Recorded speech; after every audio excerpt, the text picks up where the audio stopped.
Alors aujourd'hui, l'idée c'est de parler un petit peu du chemin d'éveil, d'éveil de la conscience, d'en esquisser les contours, parce que c'est pas un chemin facile. Déjà, c'est un chemin qui va se faire seul. Souvent, on va être très seul au départ. Les êtres qui s'éveillent ne sont pas mis ensemble, hein. Ils vont être s'éveiller seuls. Et parce qu'au départ, c'est la souffrance qui va euh, amener une réflexion, hein. Souvent, ils sont mis dans des milieux assez inconscients pour que le réveil puisse plus tard donner des fruits. Et donc, du coup, cette souffrance liée à cette conscience va être difficile à vivre. Souvent, évidemment, ils vont être rejetés, incompris, considérés comme bizarres, etc. Simplement parce qu'en fait, leur conscience est un petit peu différente. Il y a plus de sensibilité, donc certains pourraient peut-être les considérer comme même faibles. Donc c'est des êtres qui ont une plus grande sensibilité. Et petit à petit, ce chemin d'éveil va se développer. Ça va être comme si il va d'abord y avoir beaucoup d'épreuves. Les épreuves vont nous pousser à nous dépasser, à transcender nos limitations pour qu'on puisse en fait trouver la foi. Et après ces épreuves, on va sentir qu'on n'est pas tout seul, qu'on est accompagné par le monde invisible. Parfois, on pourrait avoir des clins d'œil qui vont se manifester sur notre chemin et qui vont comme nous montrer qu'on est sur la bonne voie, euh, qui vont venir confirmer nos ressentis.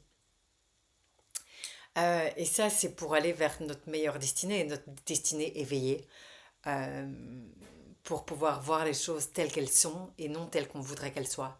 C'est pas un chemin facile parce qu'on va commencer à voir aussi les choses et donc on va voir tout ce qu'on voulait pas voir.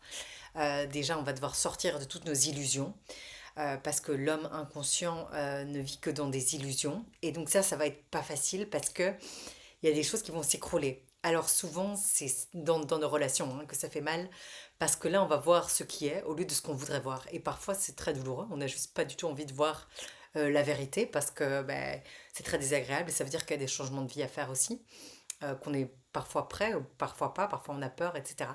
Mais donc, une des choses les plus importantes, c'est cet amour de la vérité, qui doit supplanter tout. Parce que si on n'aime pas assez la vérité, alors on se contente d'une vie fausse dans les illusions, dans le mensonge, etc.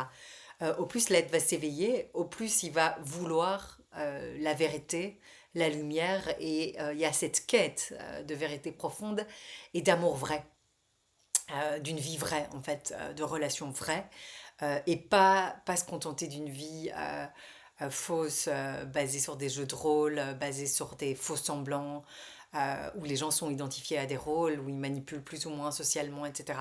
Non, il y a besoin d'avoir cette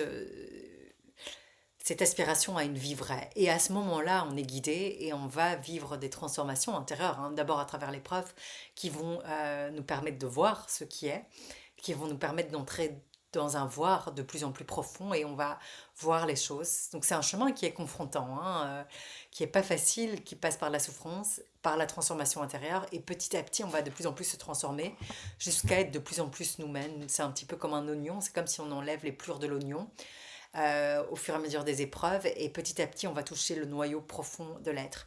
Et là on est totalement nous-mêmes. Et là il y a une paix évidemment qui vient parce que quand on touche au noyau de son être, on est en paix. Ça ne veut pas dire qu'on n'est pas touché par tout ce que on peut vivre dans le monde, puisque la sensibilité est accrue, mais en même temps, il va y avoir un détachement qui va aussi être beaucoup plus grand, et il va y avoir une force intérieure qui va être beaucoup plus grande que l'homme ordinaire, dans le sens où l'homme ordinaire, c'est un petit peu comme un roseau. Si les événements sont mauvais, il est souvent ballotté comme ça, comme un roseau qui fléchit.